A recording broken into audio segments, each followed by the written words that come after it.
Comme violente sa mère, sa soeur ou sa fille. C'est important de savoir cela pour au moins changer de comportement au cas où on a un mauvais comportement. Parce que ce sont les mauvais comportements qui entraînent ce genre de problème. Le harcèlement. Et moi, je retiens ce qu'elle a dit, que le cadre familial est l'endroit le mieux indiqué pour résoudre, je dirais même pour prévenir ce genre de problème.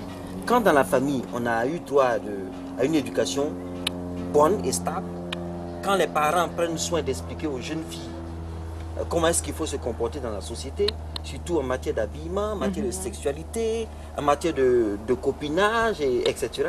Quand dans la famille, on a reçu l'information juste de papa et de maman, je pense qu'on est armé pour pouvoir se comporter mieux dans la rue et même en classe. Oui, Jacques, une chose que je voulais aussi ajouter, je ne te contredis pas, c'est pour dire en fait que tout individu, quel qu'en soit son âge, quelle qu'en soit sa position sociale, sa position financière, je vais dire, et quel qu'en soit même son rang, tout être devrait avoir de la personnalité. C'est vrai. Être en mesure d'assumer la responsabilité en tout cas de ses actes. Que la jeune fille qui est là, comme bonne dans la maison, à partir du moment où elle sent vraiment qu'il y a du feu qui arrive, et le feu, je le compare avec ce monsieur qui est là en train de déstabiliser lui-même son foyer en voulant lui faire des avances à la bonne, ou l'élève qui est en classe, qui voit qu'elle a des notes effectivement qu'elle ne mérite pas, elle devrait avoir la personnalité de dire non à ses notes. De pouvoir effectivement parler à des personnes intimes. Les parents sont là, les amis intimes sont là. De faire recours à certaines juridictions dans le cadre en fait de corriger une bêtise qui est en train d'être faite ou bien en train d'être planifiée. Et je pense que si tout un chacun, le professeur qui est là, qui sache que oui, je suis là pour dispenser les cours, mais oui, j'ai une responsabilité. Cette responsabilité, c'est laquelle je dois éduquer. Si tout un chacun avait la personnalité, je pense que notre société ne souffrirait pas des mots qui nous minent actuellement. C'est bien dit, Abel. Mais je crois qu'il faut encore quelque chose de plus. Parce que lorsque nous voyons ceux qui commettent de tels actes, beaucoup de gens, de ces gens-là, ils savent que ce qu'ils font, c'est mauvais. Et ils le font quand même. Ils ne peuvent pas s'en départir. Ça devient souvent comme de l'esclavage. C'est comme il l'a dit, c'est de la bestialité. C'est quelque chose, souvent, la juridiction peut les punir. On peut les mettre en prison pour ce qu'ils ont fait. Mais laissez-les, ils vont sortir. Ils vont refaire la même chose. Donc je trouve qu'il faudrait éduquer les gens, enseigner les gens ce qui est important. Ce qui est important, c'est de revenir à Dieu. Si vous avez la crainte de Dieu dans votre cœur, je crois que vous aurez un changement dans votre attitude. Lorsque vous lisez la Bible, vous voyez, dans les temps passés, moi je suis étonné que déjà au temps de Sodome et Gomorrhe, il y avait des comportements pareils. Et jusqu'à nos jours, il y a encore des comportements de ce genre. Donc il y a un problème. Et il faudrait que chacun revienne à Dieu. Qu'il revienne à Dieu qui nous a créés. Qu'on revienne à Dieu qui nous a créés. Et c'est lui qui pourra nous transformer notre cœur pour que nous puissions abandonner ce qui est mauvais. Ouais. J'ai rencontré une fille qui a bien voulu rompre le silence sur une situation qui s'est passée dans sa vie. Elle a été victime d'un harcèlement et elle a voulu rompre le silence. Et je vous invite à regarder son témoignage. Merci d'accepter de partager avec nous ce témoignage qui a marqué et bouleversé votre vie. Est-ce que dans un premier temps, vous pouvez nous dire la substance de votre témoignage? Qu'est-ce qui s'est passé à un instant donné de votre vie et qui fait l'objet de notre entretien ce soir? J'ai été confrontée à un problème qui a marqué ma vie. C'était un harcèlement sexuel qui a été passé chez nous. C'était un membre de ma famille qui a voulu, coûte que coûte, avoir des rapports avec moi. Et puis, bon, à un moment donné, il a décidé de m'assommer et puis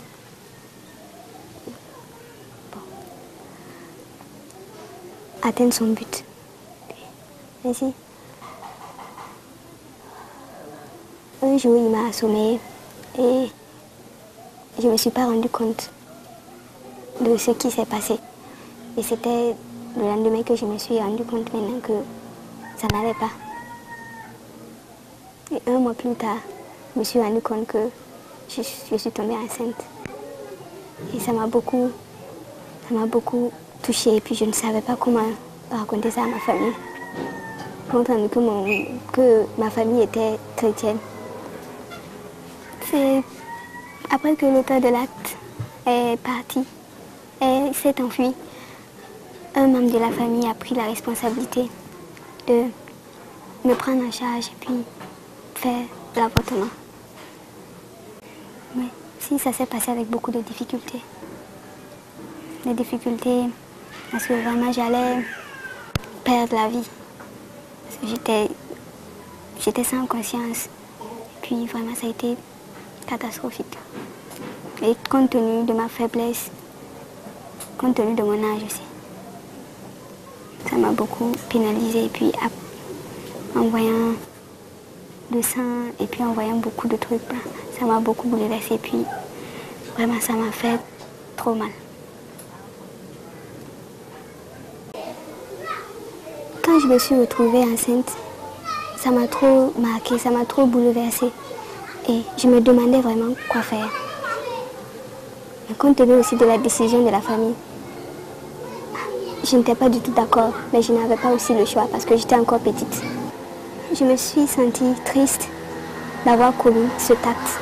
Parce qu'un jour, j'ai vu dans la Bible que c'était offensé. Offensé de faire un avortement. Je me suis sentie vraiment triste, mais grâce à la Bible, je me suis un peu remonté le moral et grâce au conseil des frères, ça m'a beaucoup aidé. Comme tout individu, j'ai été dans le découragement total, mais je me suis rendu compte que ce n'était pas nécessaire de rester tout le temps dans le découragement. J'ai prié et j'ai demandé à Dieu de me pardonner. Et il m'a accordé une certaine joie qui m'a beaucoup aidé. Je n'ai pas pu m'opposer à ce qui s'est passé. Mais d'autre part, je me suis dit que comme l'acte s'est déjà commis, je ne peux plus effacer ça. Mais je crois que j'ai prié et j'ai demandé à Dieu de m'aider et d'effacer ça de ma vie. Et pour que je puisse encore le louer comme avant, être dans son assemblée. Est-ce que vous avez un appel à lancer à l'endroit des filles comme vous qui seraient tombées dans une situation pareille? L'avortement n'est pas une solution. Même si la famille va se révolter contre toi. Parce que je dis ça parce que premièrement, il y a la vie que tu peux perdre à ce moment. Et puis, il y a le péché que tu as commis. Et puis, pour effacer ça de ta vie, c'est vraiment difficile. Je ne crois pas que c'est la solution. L'avortement n'est pas une solution. Quel que soit ce qui s'est passé, je voudrais demander à tous ceux qui ont passé dans le même problème que moi de reprendre courage et de demander pardon à Dieu. Dieu a toujours pardonné. Et ils auront une paix vraiment qui est une paix véritable.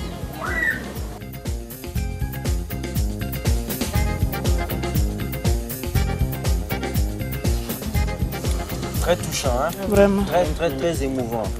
Et actuellement, elle est sûre et consciente que Dieu lui a pardonné. Jésus nous dit, venez à moi, vous tous qui êtes chargés, et je vous donnerai du repos. La fatigue, Dieu seul peut donner du repos. Ça, c'est vrai. Et on invite effectivement les mêmes filles qui sont, et des filles qui sont victimes de ne pas garder le silence, comme Dieu donné l'a souligné. En restant dans le silence, c'est très chose. Parce que c'est commis en famille. Le harcèlement sexuel est fait dans une famille. Et la plupart du temps, comme c'est une question de famille, les gens veulent cacher parce que c'est une honte. Et je pense que d'une part, il faudrait amener les gens à dénoncer, à dévoiler certaines choses pour pouvoir les arrêter. Parce que tant qu'on garde les choses dans le secret, on ne pourra pas... Ce qui se fait dans le secret, qui voit? Si quelqu'un ne voit pas, qui va combattre? Personne. Et d'une autre part, je pense que pour pouvoir favoriser cette rupture du silence-là, il faudrait que dans la société, il y ait quand même un système de sécurité. Parce qu'il ne suffit pas de dénoncer, de rompre le silence. Mais si je vais rompre le silence, dire quelque chose qui s'est passé dans ma famille, pour me retrouver dehors, à la porte, je vais me taire. Donc il faudrait qu'il y ait quelque chose qui soit fait dans ce sens. Si je dénonce, si je dis quelque chose dans le but d'arrêter, que je puisse au moins m'assurer de ma sécurité. Et ce qui m'a beaucoup touchée dans le témoignage de cette jeune fille, c'est qu'elle a l'assurance d'être pardonnée. Et vraiment, je me dis, elle a la conscience tranquille maintenant. Elle a dit qu'elle a eu du mal à supporter ces multiples conséquences. Et actuellement, elle a la conscience tranquille. La vie bascule très facilement. On devient aigri, on devient souvent même muet, on ne parle plus, on ne veut pas parler, on ne veut pas que quelqu'un sache. Mais dès qu'on commence à sortir de ce problème, on est libéré. Et pour se libérer, il faut en parler. Et pour en parler, il faut être informé. Et c'est comme tu disais, il faut qu'on donne l'information juste aux gens pour que ceux qui peuvent éviter ce problème-là à temps le fassent avant que ce soit trop tard. Ok, à tout à l'heure. Bon, merci. Mais qui m'accompagne de tout ça? Mais tu... Ok, je pense que j'ai... Attends, je suis là. Ah, j'ai quelque chose à te raconter.